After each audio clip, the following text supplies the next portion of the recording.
नमस्कार my dear friends, आप देख रहे हैं आपका अपना यूट्यूब चैनल कोचिंग वाले भैया।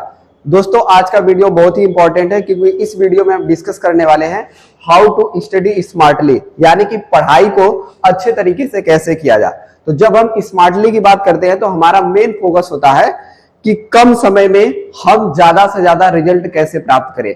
तो उसी के बारे में इस वीडियो में हम बात करने वाले हैं, इसलिए वीडियो में आप लास्ट तक बने रहिए क्योंकि इस वीडियो को देखने के बाद आप बनने वाले हैं स्मार्ट। तो इस वीडियो में हम बात करेंगे टाइम मैनेजमेंट की, जो कि एक बहुत ही बड़ा फैक्टर होता है आपके अपने लाइफ में कुछ बेहतर अचीव करने के लिए। उसके बाद एग्जांपल के तौर पे हम बात करेंगे क्लास 10th स्टैंडर्ड सब्जेक्ट को लेकर किस तरीके से आप अपने टाइम को यूटिलाइज करेंगे हर एक सब्जेक्ट के अकॉर्डिंग। आइए अब वीडियो को शुरू करते हैं। तो पहली बात हम करेंगे टाइम मैनेजमेंट की। टाइम मैनेजमेंट का मतलब क्या होता है कि इस यूनिवर्स में जितने भी व्यक्ति हैं, जितने भी इंसान हैं, सभी को नेचर द्वारा सेम टाइम दिया गया है, जो कि एक दिन रात का मिलाकर लगभग 24 आवर्स आप कहते हैं। ये समय सबको इक्वल दिया गया है, लेकिन इसी समय का उपयोग करके इस दुनिया में बहुत से ऐसे लोग हैं जो अपने लाइफ में बहुत बेहतर कर रहे हैं, काफी ऊंचाइयों को प्राप्त कर रहे हैं, बहुत सारी इनकम गेन कर रहे हैं। लेकिन वहीं पर दूसरी तरफ बहुत सारे ऐसे लोग भी हैं जो कुछ भी नहीं कर पा रहे हैं, उनकी लाइफ ऐसे ही पड़ी रहती है, उनके लाइफ में कुछ बहुत बड़ा अचीव नहीं हो पाता है। जैसे कि अगर आप अच्छे अचीवमेंट की बात करें तो आप एक्टर्स को देख लीजिए, आप अच्छे लीडर्स को देख लीजिए, और बड़े बड़े आपके बिजनेसमैन जो आपके परिचय के, आपके जानने पहचानने में लोग काम कर रहे हैं। वहीं दूसरी तरफ बहुत सारे आपके गांव घर के दोस्त यार हैं जो कि अपनी लाइफ में कुछ बेहतर नहीं कर पा रहे हैं, वो वही के वही रह जाते हैं अपनी पूरी जिंदगी। इसका मेन कारण क्या है? तो उसका मेन कारण यही है कि जो 24 आवर्स आपको मिले हैं और जो 24 आवर्स उनको मिले हैं जो बेहतर कर रहे हैं, वो अपने समय को यूटिलाइज करना जानते हैं, और जो कुछ नहीं कर पा रहे हैं वो अपने टाइम को यूटिलाइज नहीं कर रहे हैं। उनका टाइम कहां पे जा रहा है उनको जानकारी ही नहीं है। तो इस वीडियो को देखने के बाद आप टाइम की वैल्यू करना सीख जाएंगे, साथ ही साथ टाइम को किस तरीके से प्रोडक्टिव तरीके से यूज किया जाता है इसके बारे में भी आप जानने वाले हैं। तो अगर हम टाइम की बात करें तो टाइम को इस तरीके से कुछ डिफाइन किया जाता है जैसे कि मापी गई या मापने योग्य अवधि जिसके दौरान कोई क्रिया, प्रक्रिया या स्थिति मौजूद होती है या जारी रहती है। इसके कहने का मतलब है कि आपने कोई काम करना शुरू किया, तो जब आपने काम शुरू किया और जब आपने काम खत्म किया तो उसके बीच में जो ड्यूरेशन है, जो समय लग रहा है, उसी को हम क्या बोल रहे हैं? टाइम बोल रहे हैं। या फिर कोई काम है जो कितने समय तक जारी रहा है, उसको आप क्या बोलते हैं? टाइम द्वारा आप बता पाते हैं कि इस समय की वैल्यू टाइम में इतनी है, जिससे आप टाइम को प्रोडक्टिव तरीके से क्या कर पाते हैं? यूज कर पाते हैं। तो इस तरीके से टाइम को कुछ डिफाइन किया जाता है। तो टाइम से रिलेटेड आप यहां पर एक कोट्स देख रहे हैं, if you kill time it will kill your career. इसे कहने का मतलब है कि अगर आप अपने टाइम का अच्छे ढंग से यूटिलाइज नहीं कर पा रहे हैं, यानी कि टाइम को आप ऐसे कामों में लगा रहे हैं जिससे आपका रिजल्ट कुछ बेहतर नहीं मिलने वाला है, तो उससे आपके कैरियर पे एक बहुत बड़ा इंपैक्ट पड़ेगा, जिसको लेकर आपको लाइफ भर कहीं ना कहीं पछतावा होता ही रहेगा। आइए थोड़ा सा आगे बढ़ते हैं और इसको और समझने की कोशिश करते हैं। आप सुने ही होंगे, ज्यादातर आप सुनते ही हैं या फिर आप खुद भी कहते हैं और लोगों से भी आप सुनते हैं कि टाइम इज मनी। बस यह कहकर आप शांत हो जाते हैं, लेकिन एक्चुअल में टाइम मनी होता है। टाइम से ही आपके मनी बनती है, और वो कैसे होता है आइए एक एग्जांपल के माध्यम से इसको समझते हैं। जैसे कि हम मान लेते हैं कि 1 सेकेंड जो है वो आपके 1 रुपए के बराबर है। अब एक दिन और रात के अंदर आपको 24 आवर्स मिले हुए हैं। अगर 24 आवर्स को आप कैलकुलेट करें सेकंड में तो वो आ जाएगा 86,400 सेकंड, यानी कि एक दिन और रात मिलाकर आपके पास इतने पैसे मिल रहे हैं, ये आपके अकाउंट में क्रेडिट है। अब इसको आपको कैसे यूटिलाइज करना ये आपके ऊपर डिपेंड करता है। अगर आप इसे सही ढंग से यूटिलाइज करते हैं, सही जगह पे इन्वेस्ट करते हैं, तो ये पैसा, ये समय और बढ़ेगा। अगर इसको आप गलत जगहों पर लगाते हैं, मतलब गपशप में लगाते हैं जिससे कोई प्रोडक्टिव रिजल्ट नहीं मिलने वाला, उस कामों में लगाते हैं, तो ये पैसा आपका घटेगा और घटते घटते ये जीरो हो जाएगा, फिर आपके पास रिजल्ट के रूप में कुछ नहीं रहेगा। तो जैसा कि आप जानते हैं कि मनी को अगर आपको ग्रो करना है, पैसे को अगर आपको बढ़ाना है, तो कहीं ना कहीं आप पैसे को बैंक में इन्वेस्ट करते हैं, अगर इससे ज्यादा अगर आपको इंटरेस्ट चाहिए तो पैसे को आप स्टॉक में, म्यूचुअल फंड में, बॉन्ड या फिर करेंसी में लगाते हैं। अगर आपका सिलेक्शन कंपनी का सही है, स्टॉक का सही है, तो आपका पैसा ग्रो करेगा। आपका पैसा क्या होगा, विथ टाइम, समय के साथ आपका पैसा बढ़ेगा और हो सकता है कि आपका पैसा डबल ट्रिपल भी हो सकता है। लेकिन वहीं पर आपका सिलेक्शन सही नहीं हो, आपका प्रेडिक्शन सही नहीं हो, आपने गलत कंपनी का चुनाव कर लिया है, तो आपका पैसा कहीं ना कहीं पूरी तरीके से डिस्ट्रॉय हो जाएगा और आपको बहुत बड़ा लॉस होने वाला है। उसी तरीके से अगर टाइम की बात किया जाए तो टाइम को अगर आप अच्छे लोगों के साथ स्पेंड करते हैं, अच्छे लोगों के कहने का मतलब क्या है, आपके पास बुक्स अवेलेबल है जिससे आपको बहुत कुछ अच्छा सीखने का मिलता है। जैसे एक फेमस बुक है रिच डैड और पुअर डैड, या फिर आप पढ़ सकते हैं the power of subconscious mind. इस तरीके से बुक्स के साथ या फिर आप अच्छे फ्रेंड्स के साथ रहते हैं जो टाइम की वैल्यू को जानते हैं, तो उनके साथ जो आपका समय स्पेंड होगा, आपका जो समय के रूप में पैसा इन्वेस्ट हो रहा है, वो कहीं ना कहीं आने वाले समय में आपको बहुत बड़ा प्रॉफिट देने वाला है। उससे आपकी लाइफ में बहुत बड़ा प्रोडक्टिविटी होने वाली है और जो आपका लाइफ में अपना गोल होगा, जो एम होगा, उसे आप अचीव कर लेंगे। वहीं दूसरी तरफ अगर आप इस टाइम को गलत संगत में इन्वेस्ट करते हैं, गपशप में इन्वेस्ट करते हैं, आप टाइम की वैल्यू को नहीं समझते हैं, आप कोई कहीं पर भी बोलता है चले जाते हैं, आप मूवी देखने में या फिर सोशल मीडिया इतना आपका अट्रैक्शन का केंद्र बना हुआ है, उसमें अगर आप अपना टाइम इन्वेस्ट कर रहे हैं, तो कहीं ना कहीं आपके लाइफ में आने वाले समय में एक वर्ड जुड़ जाएगा जिसे आप बोलते हो काश। तो आने वाले समय आप बोलते हो ना, काश हमने ऐसा किया होता तो आज हमारी लाइफ ऐसी होती। तो आप सिर्फ आपके लाइफ में पछतावा रहेगा अगर आपने इस समय को यूटिलाइज नहीं किया। तो समय की इंपॉर्टेंस को समझिए और उसको सही जगहों पे लगाइए, क्योंकि समय जो एक बार चला गया वो दोबारा आपको मिलने वाला नहीं है। इस बात को आप भली बात जानते हैं, इसे बताने की कोई जरूरत नहीं है, बट इसको आप अप्लाई नहीं करना जानते हैं। तो उसे अप्लाई करिए लाइफ में, फिर इसका रिजल्ट आप देखिए, बहुत बेहतरीन होगा। क्योंकि कहा भी गया है कि अगर आप एजुकेशन में जो इन्वेस्टमेंट करते हैं उसका जो रिटर्न आपको मिलता है वो आपके जिंदगी भर मिलता रहता है। मतलब उसका इन्वेस्टमेंट कभी खत्म ही नहीं होता है।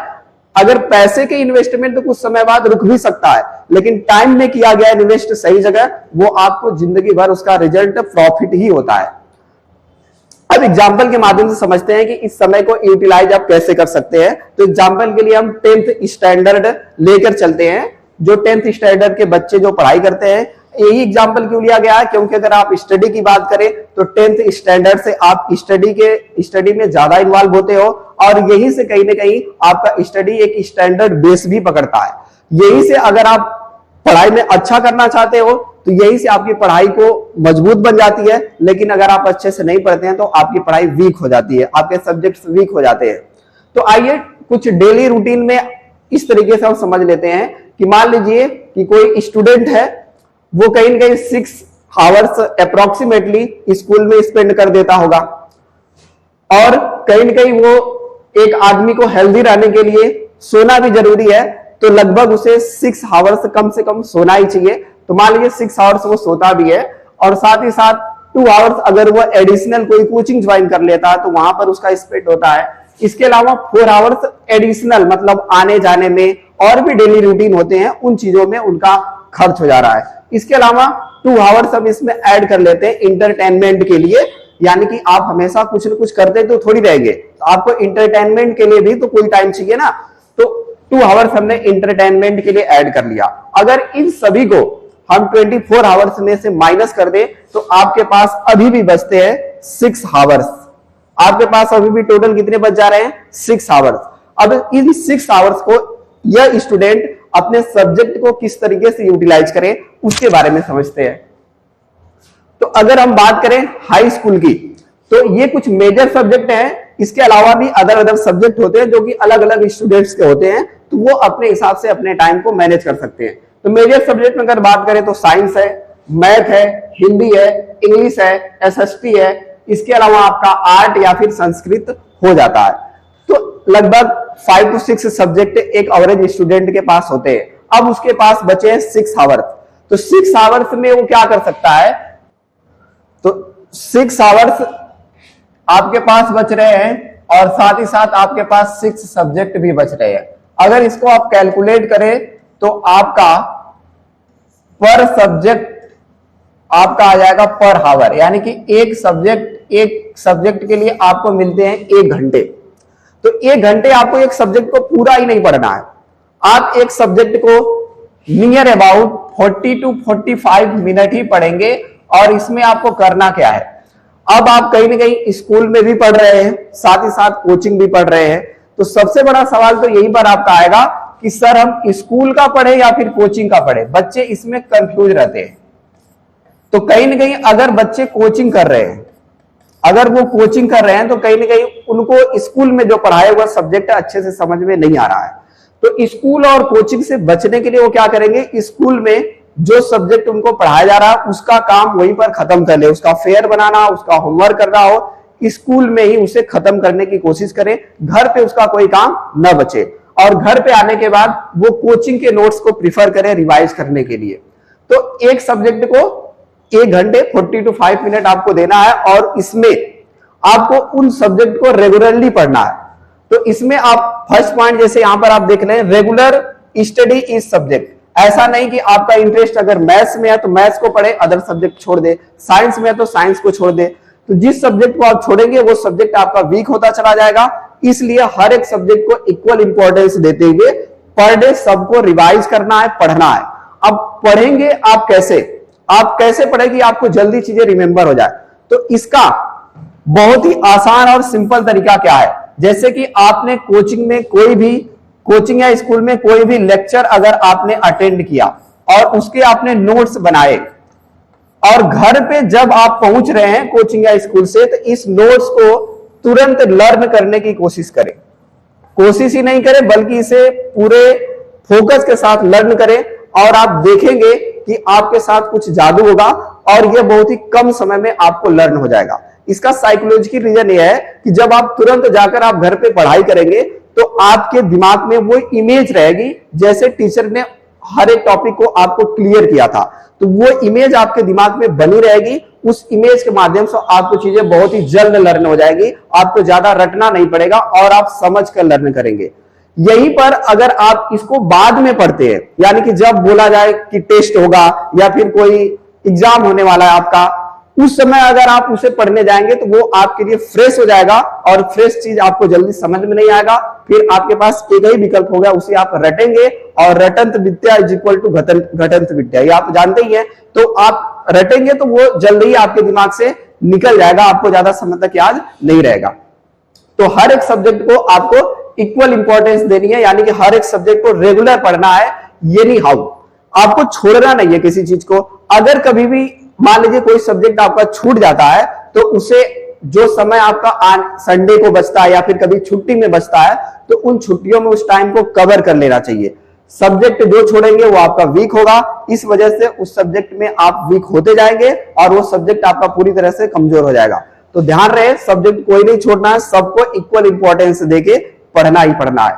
इसके साथ सबसे मोस्ट इंपॉर्टेंट फैक्टर आपका आता है रिवीजन, जो कि ज्यादातर बच्चे नहीं करते हैं। रिवीजन ही वो फैक्टर है जो आपको पढ़े हुए टॉपिक को लंबे समय तक दिमाग में रिटेन करने में मदद करता है। तो इसलिए हर एक वीक में आपको एक रिवीजन डे रखना चाहिए। हो सकता है आपका संडे, मंडे, ट्यूसडे कुछ भी हो सकता है। ज्यादातर आप प्रेफर करिए आप संडे ही रखिए, क्योंकि संडे को क्लासेस भी बंद रहेंगी। उस दिन हर एक सब्जेक्ट का एक एक चैप्टर आपको रिवाइज करना है, हर एक सब्जेक्ट का एक एक चैप्टर रिवाइज करना है। फिर आने वाले संडे को सेकेंड चैप्टर हर एक सब्जेक्ट का रिवाइज करना है। उस दिन कोई एडिशनल चीजें आपको नहीं पढ़नी है, केवल और केवल आपको रिवाइज ही करना है।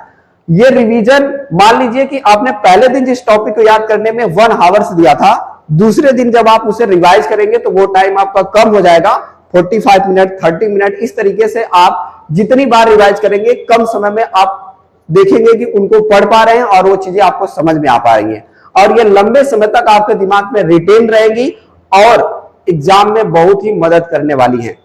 और अगर आपको अपनी स्किल को, अपने नॉलेज को बूस्ट करना चाहते हैं, अपने कॉन्फिडेंस को डेवलप करना चाहते हैं, तो उसका जो फार्मूला है वो ए है, जिसको हम बोलेंगे रिजॉल्व एक्सरसाइज प्रॉब्लम। तो आपकी बुक्स के लास्ट में जो एक्सरसाइज दी जाती है वो आपके लिए दी जाती है। चैप्टर पढ़ने के बाद एक्सरसाइज में जितने भी क्वेश्चन होते हैं, चाहे वो एमसीक्यू हो, चाहे वो शॉर्ट आंसर टाइप क्वेश्चन हो, चाहे वो लॉन्ग आंसर टाइप क्वेश्चन हो, सारे क्वेश्चन को आपको पढ़ने हैं और पढ़ने के बाद खुद से आंसर करने की कोशिश करनी है और आपको चेक करना है कि क्या आप आंसर कर पा रहे हैं या नहीं कर पा रहे हैं। अगर आप आंसर नहीं कर पा रहे हैं, इसका मतलब वो टॉपिक आपका वीक है, और वो टॉपिक आपका वीक है तो उसको समझने की कोशिश करिए। नहीं समझ में आता है तो नेक्स्ट डे अपने टीचर से उस प्रॉब्लम को रिजॉल्व करने की कोशिश करिए। ध्यान रहे, किसी भी टॉपिक से रिलेटेड कोई भी डाउट आपके दिमाग में नहीं रहना चाहिए, क्योंकि डाउट जो होगा वो एक दीमक की तरह काम करेगा। डाउट जो है वो दीमक की तरह काम करेगा। उस सब्जेक्ट में एक टॉपिक का डाउट दूसरे टॉपिक का डाउट बनेगा, दूसरे टॉपिक का डाउट तीसरे टॉपिक का डाउट बनेगा, और इस तरीके से आपका पूरा सब्जेक्ट वीक हो जाएगा। तो किसी भी सब्जेक्ट में छोटी से छोटी डाउट को भी आप क्लियर करने की कोशिश करिए, दिमाग में कोई भी डाउट नहीं रखिए। अगर आप ये करते हैं, यानी कि एक्सरसाइज को खुद से पढ़ते हैं और उसका आंसर खुद से देने की कोशिश करते हैं और उसका आंसर आप कर लेते हैं, तो आप देखेंगे कि आपका कॉन्फिडेंट लेवल बहुत बूस्ट हो जाएगा। आप एग्जाम से आपको कभी कोई डर नहीं लगेगा। किसी भी एग्जाम में आप बैठेंगे तो आपका परफॉर्मेंस बहुत ही बेहतरीन होगा अन्य बच्चों की अपेक्षा। तो इन सारी चीजों को करने के बाद आप एक बेहतरीन ढंग से पढ़ाई कर पाएंगे और कम समय में ज्यादा रिजल्ट लेकर आ पाएंगे। तो इस ओवरऑल प्रोसेस में आपने अगर नोटिस किया होगा तो आपको पता चला होगा कि आपको पढ़ाई ज्यादा नहीं करनी है। 6 आवर्स में से भी आप 40 to 45 मिनट एक सब्जेक्ट पे दे रहे हैं, तो लगभग आपको मान चलिए 4 से 5 घंटे ही पढ़ने हैं, और 4 से 5 घंटे में आपको अपने से भी ज्यादा कोई एफर्ट्स नहीं करना है। जो कंटेंट आपको कोचिंग या फिर स्कूल में आपको मिला है उसी को घर पे जाके तुरंत और उसी दिन रिवाइज कर लेना है।